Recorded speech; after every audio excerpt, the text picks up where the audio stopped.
Bonjour, bienvenue chez Voltec Racing. Donc aujourd'hui nous allons voir comment monter donc des poignées chauffantes et donc un ustensile donc qui se fait donc de plus en plus courant donc sur chaque moto.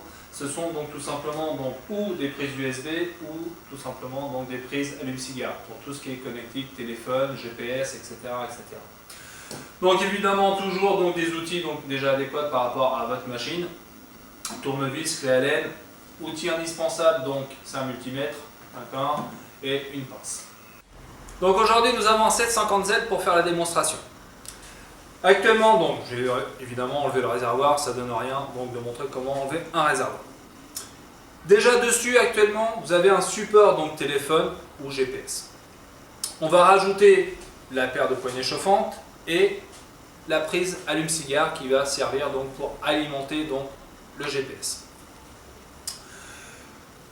On va bien voir le cheminement des câbles et comment le monter correctement, c'est-à-dire donc après contact et jamais donc avant contact. Plusieurs raisons et on va vous les expliquer. Donc présentation de la prise dite allume-cigare. Vous avez ici donc une partie donc qui se détache qui va donc directement se placer donc sur le guidon.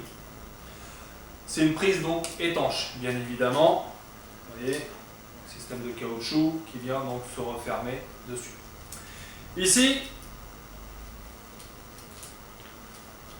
voilà, longueur de câble. C'est-à-dire que directement, donc plus avant contact. Personnellement, je préconise donc un plus après contact.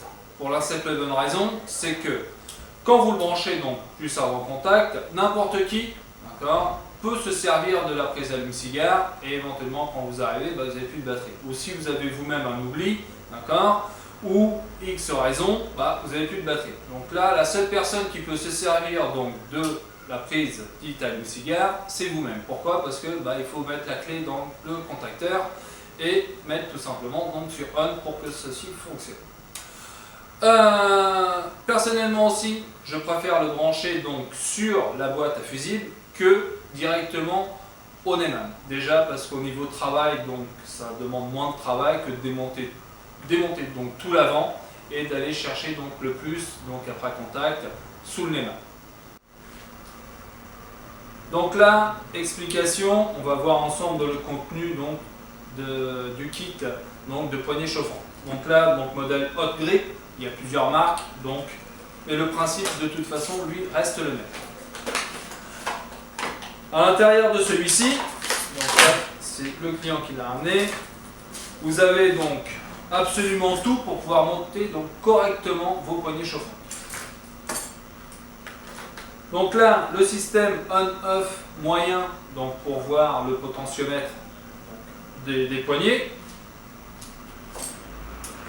Les deux poignées. Donc une gauche, une droite. Évidemment donc les câbles qui vont aussi donc vous servir de remonter donc jusqu'à la boîte à fusible. Donc évidemment là sur le plus vous avez aussi un fusible, ce qui fera donc une double sécurité donc pour les poignées. Toujours un plus donc après contact pour la simple et bonne raison, c'est que si vous le faites donc en plus direct, quand vous éteignez votre moto, vos poignées, elles, continuent de fonctionner. Si vous oubliez donc d'appuyer sur off vos poignées chauffantes, vous revenez, vos poignées chauffantes chauffent toujours et vous n'avez plus de batterie donc, pour repartir avec votre moto. Donc toujours un plus après contact, de façon à ce que quand vous éteignez votre moto, même si vous oubliez vos poignées chauffantes sur on, de toute façon, elles se coupent automatiquement. Donc pas de problème donc, de batterie pour repartir après. Donc, première chose à faire, vous allez enlever donc les embouts de guidon. Donc là, sur cette machine-là, donc le guidon n'est pas donc, le guidon d'origine. Donc évidemment, les embouts de guidon ne sont pas d'origine. À voir aussi, donc sur certaines poignées, vous ne pouvez pas remonter les embouts de guidon que vous avez donc en adaptable. Donc, on enlève.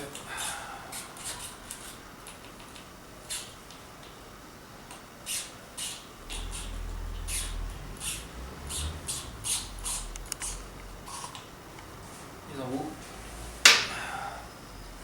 De côté.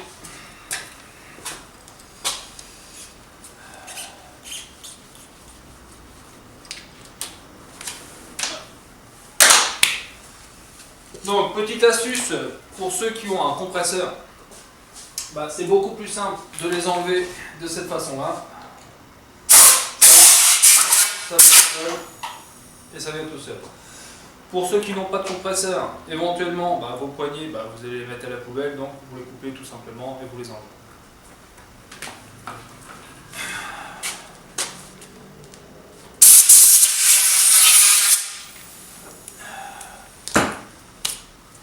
Donc là, on se retrouve avec les poignées à nu. Et vous allez tout simplement donc amener donc les poignées donc chauffantes, faire une présentation, voir comment ça se passe avant de les coller. Donc là, on a enlevé donc les poignées. Chose importante, nettoyez d'abord donc la portée ici, prenez un dégraissant, d'accord, vous lavez, vous nettoyez bien donc le côté là. On va le positionner de façon à ce que quand on a accéléré donc à fond, vous prenez donc ici de façon à ce que ça ne vienne pas donc gêner donc les interrupteurs ici donc du commodo.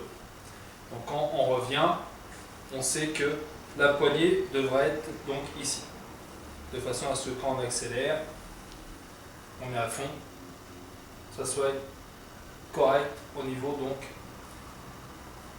ici et que ça gêne.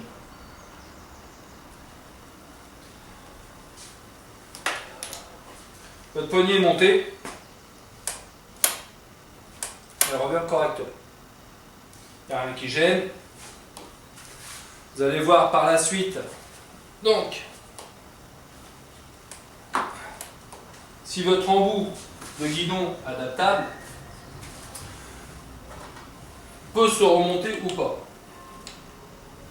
De façon à ce que quand ça serre, évidemment, ça ne vienne pas, on va dire, ici freiner le retour de votre poignée. Il faut que votre poignée puisse revenir sans qu'elle soit freinée.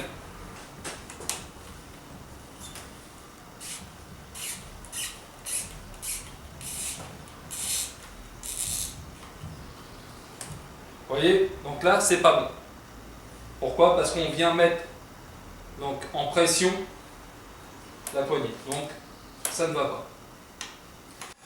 Donc, comme je vous ai dit, l'embout de guidon, pour justement donc, que la poignée fonctionne correctement, étant donné qu'elle était en pression dessus et que la poignée fonctionnait mal, on va y rajouter donc une rondelle, tout simplement donc, du même diamètre que votre guidon, avec une petite épaisseur. Vous la mettez ici, en ranquille.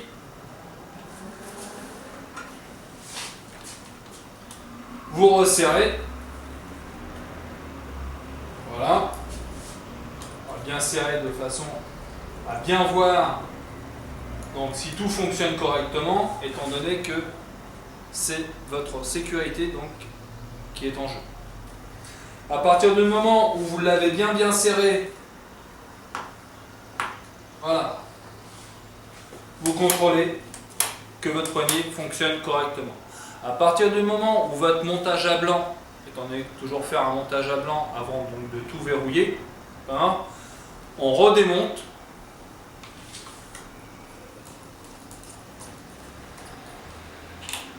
Voilà. On va redémonter la poignée et là on va la coller. Et on va remettre après l'embout de guidon.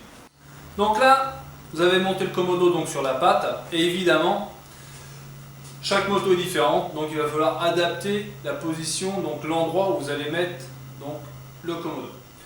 Éventuellement, vous avez la possibilité, si les choses vont bien, d'accord, de le positionner donc, sur la cocotte de frein, ou comme là, donc le guidon, il a été changé, c'est un guidon donc, avec barre, donc il va falloir adapter au mieux, on va dire, le commodo. Donc on a décidé de le mettre à cet endroit-là.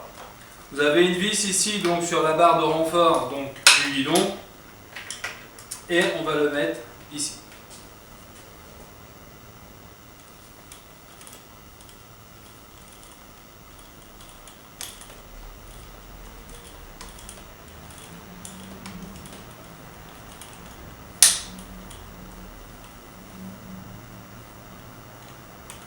Voilà, un tout petit serrage, toujours donc montage à blanc. Et là, vous avez votre commodo donc, qui est monté correctement. On va tout de suite faire passer donc les câbles avec les autres câbles, de façon à ce qu'il n'y ait pas de souci donc de pinçage de câbles. Là, vous êtes sûr de les faire passer avec les autres, donc sans aucun problème.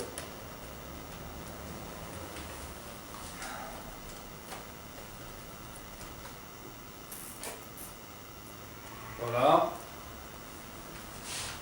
On va faire passer donc le câble avec la petite boucle qui vous permet donc d'accélérer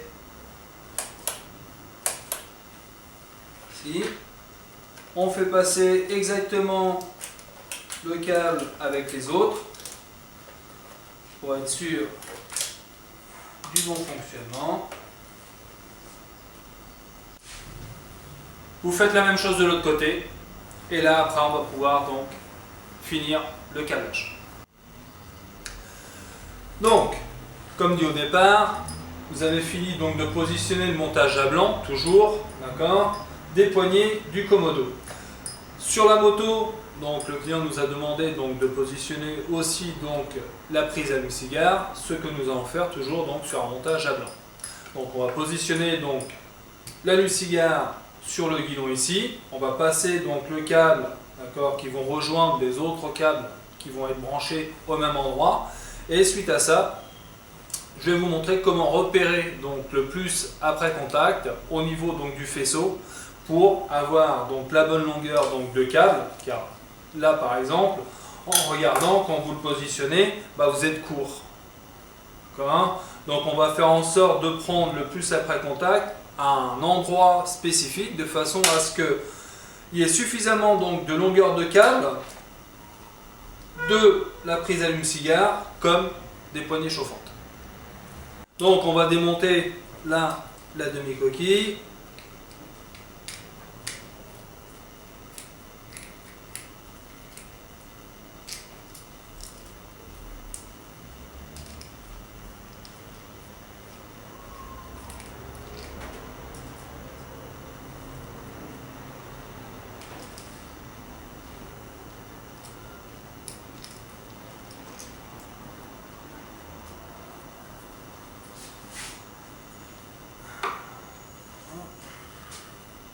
Vous avez donc un caoutchouc et on va le positionner donc sur le guidon à l'endroit donc où on va le positionner, qu'on a défini donc juste avant. Donc on a positionné donc le support, on repasse le câble. On va leur faire prendre exactement le même chemin que les autres. On resserre.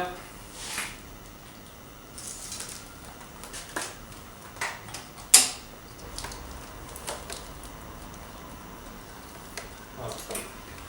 Donc là tout est sorti. Vous avez vos câbles donc de la prise allume-cigare. Vous avez donc vos câbles ici donc des poignées. Ceux qui relient au central donc n'ont pas besoin donc de venir derrière. Un seul donc a besoin de venir derrière. Donc là, on va passer sur la phase donc vraiment la plus importante. Ça va être le repérage donc du plus après contact. Donc là, qu'est-ce qu'il nous reste à faire? Donc c'est à déterminer quel est le plus donc après contact. Donc on prend le boîtier à fusible et là donc vous avez toutes les cosses. C'est-à-dire que vous avez donc une partie donc supérieure, une partie donc inférieure. Partie supérieure ou partie inférieure, on va déterminer quel est donc l'avant-contact et l'après-contact. À partir de là, vous prenez votre multimètre, vous le positionnez donc sur 20 volts en continu. Voilà, donc il se trouve à 0. Le noir qui est le moins, vous le mettez donc sur une partie du cadre, ce qui va vous donner donc votre masse. Et vous avez donc le rouge donc qui va vous servir de testeur. À partir du moment où vous trouvez donc le plus donc avant contact, et après il va s'allumer. Donc avant contact, vous allez avoir une valeur qui va s'afficher, donc qui va correspondre donc à du 12 volts. Après contact, ça va s'afficher 0, et vous allez le contrôler tout simplement. Donc là c'est la partie donc supérieure, donc obligatoirement ça va être la partie inférieure. Donc partie inférieure, donc là ça s'affiche à 0, et quand vous allez mettre le contact, donc plus après contact, à partir où vous mettez le contact sur votre moto, bah, vous avez votre valeur donc qui s'affiche. Donc effectivement, donc là on a notre plus après contact, et c'est de cette façon là qu'il faut déterminer donc le plus après contact, comme ça vous n'avez aucun souci. Donc là effectivement on a bien ça. On peut recouper, et le fil que vous allez donc utiliser, donc ici, c'est le rouge avec donc un petit liseré bleu. Vous avez fait ça, vous avez déjà déterminé donc la longueur donc des câbles de façon à pouvoir aller vous brancher. Vous avez donc la masse à déterminer, donc qu'on va prendre au niveau donc ici donc de la pompe à eau. Vous avez les deux plus et les deux moins, c'est-à-dire donc le plus donc des poignées chauffantes et le plus donc de la prise allume-cigare. On va ouvrir là, à ce niveau-là, le faisceau pour aller rechercher donc le fil rouge avec le liseré bleu. De toute façon, il n'y en aura qu'un, il n'y en aura pas deux. À partir de là, on va pouvoir couper et brancher directement donc à la bonne hauteur du faisceau. Donc là, vous avez vos deux plus que vous avez coupé donc à la bonne dimension. On a fait l'incision donc au niveau donc du faisceau électrique. On a retrouvé donc notre fil rouge avec le liseré bleu. Et on a fait donc, là on a dénudé donc les fils. Vous avez récupéré donc le moins sur le moins donc de la moto déjà existante. Ce qui est le mieux à faire, c'est de reprendre déjà une masse déjà existante. Parce que reprendre quelque chose avec la peinture, etc., donc des fois c'est pas toujours évident. Donc vous reprenez donc la masse sur une masse déjà existante. Donc là on a repris donc au niveau de la pompe à eau. Donc c'est impeccable. On a coupé à la bonne dimension. On a fait l'incision au niveau donc du faisceau électrique. On a retrouvé notre fil. Et on a dénudé donc les deux moins. Donc évidemment, là ça reste un petit peu rare donc de monter deux appareils, on va dire, en même temps. Donc on dénude. Personnellement, donc il y a des cosses maintenant automatiques. Vous pouvez aussi donc souder, vous pouvez avoir d'autres systèmes de cosses. Je trouve celle-ci donc très pratique. Pourquoi? Parce que donc on va placer les deux plus ensemble.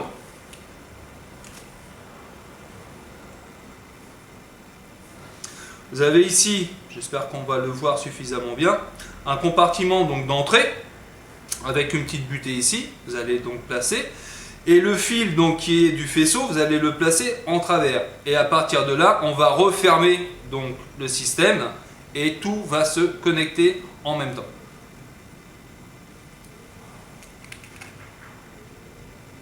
Voilà. Placez le fil.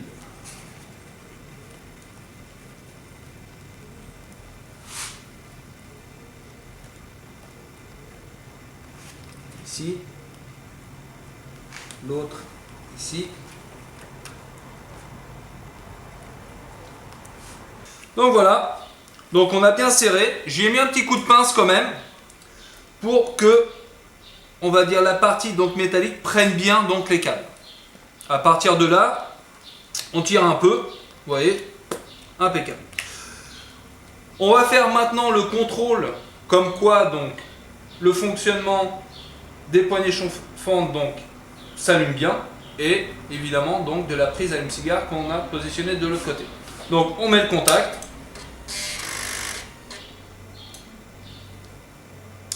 Les poignées chauffantes donc s'allument sur toutes les positions. Ça veut dire que notre montage est fait correctement, et on va venir aussi contrôler donc que la prise allume-cigare fonctionne. Mais si un fonctionne, l'autre fonctionne. Donc on le met sur on, on éteint le contact et évidemment tout s'éteint. Donc là, pas de problème au niveau de votre batterie, au niveau de la recharge, vous n'aurez pas de souci de ce côté-là. À partir de là, on va quand même protéger, c'est-à-dire qu'on va y mettre un petit coup donc, de scotch pour envelopper et on va refermer donc, le faisceau correctement et le replacer à sa place correctement. Donc, on a refermé notre faisceau électrique, tel qu'il était. On l'a bien replacé comme il était. Dernière chose à faire, donc vous prenez votre multimètre, à moins que vous ayez l'appareil donc pour brancher donc, sur la prise à cigare, vous rebranchez donc sur 20, vous prenez le moins, on branche pardon, étant donné qu'on n'a pas contact, vous mettez donc le plus dans le fond, vous reprenez votre masse et vous avez votre valeur qui s'affiche donc à 12 volts, c'est-à-dire que votre prise à cigare fonctionne correctement. On rebouche. Chose aussi importante, pourquoi donc se reprendre sur le faisceau et non pas directement donc sur la batterie? C'est que quand vous avez besoin aussi de changer votre batterie, bah vous n'avez pas, on va dire, tout le système de câblage qui est donc directement sur la batterie. C'est-à-dire que là, bah, vous changez votre batterie, vous avez besoin de quoi que ce soit, vous n'êtes pas obligé de tout débrancher. On a fait le tour. Au pire des cas, vous avez le numéro et vous téléphonez.